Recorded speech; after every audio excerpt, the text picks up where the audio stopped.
Welcome to The Explainer. Today, we are diving deep into the pretty provocative work of Deida. He makes the case that our sexuality can be a direct path to spiritual awakening. So, let's get into it and explore just how that works. Deida kicks off his book, Finding God Through Sex, with this really powerful question. And, this hits on something a lot of us feel. The sense that there's a deeper potential in our intimate lives, but we're just not quite getting there.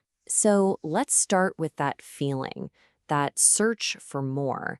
It's this widespread sense that modern intimacy, even with all its freedoms, can somehow leave us feeling, well, a little empty. And Deida's point is, this isn't just some passing desire. He sees it as a really profound spiritual calling.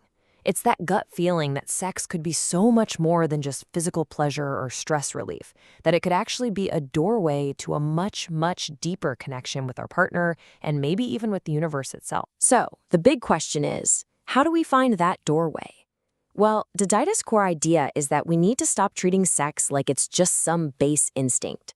Instead, we should start approaching it as a cultivated spiritual practice, almost like an art form that really takes dedication. The way he explains this is brilliant. He compares practicing love to learning how to play a musical instrument.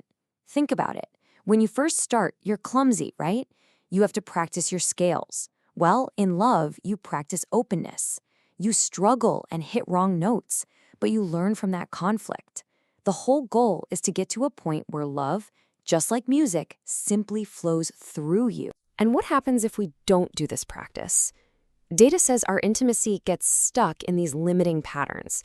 It ends up being either just a mechanical way to blow off steam, or it becomes this kind of comforting but ultimately boring ritual for security. The whole point of the practice is to shatter those patterns and make intimacy feel new, alive, and totally open-ended every single time. Okay.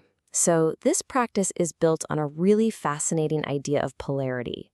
Deida talks about two distinct paths he calls the masculine and feminine essences. And let me be super clear here. He's talking about energies, not genders. He says every single one of us has both. All right, so getting a handle on these two energies is key to the whole thing. The masculine essence, its core drive is for freedom, and its greatest gift in intimacy, unwavering presence. Its weak spot is the tendency to use sex just to release stress. On the flip side, you have the feminine essence. Its core drive is for love. Its gift is this incredible radiance and life energy. And its weak link, a need for personal affirmation to feel secure. This quote, man, this really drives home that masculine gift. This idea of presence. It's not just about being physically in the room. It's this deep, conscious, undivided attention. It's a tangible force that creates the safety for total, uninhibited openness. And here's the perfect counterpoint for the feminine path. This energetic openness, this completely uninhibited flow of pleasure and life force, that is what pulls the masculine out of his head and into the moment. You see? It's this beautiful magnetic dance between the two poles that really fuels the whole practice. Now, for this whole polarity thing to actually work, both people have to get on board with what is probably the most loaded and misunderstood word in the whole book: surrender. So let's be really clear about what Deida actually means by this. It is absolutely critical we get this right. We're not talking about giving up. We're not talking about being passive or weak. Not at all. In this context, surrender is an active practice. It's about consciously choosing to relax your physical and emotional armor, letting go of all that resistance, and allowing yourself to love without any limits. So what does this practice actually look like? Well, it kind of flows in 3 steps. First, you just consciously relax your guard. You let your lover feel the real you, the undefended core. Then, when difficult feelings like fear or anger pop up, because they will, you don't shut down. Instead, you feel through them, looking for the love that's always there underneath.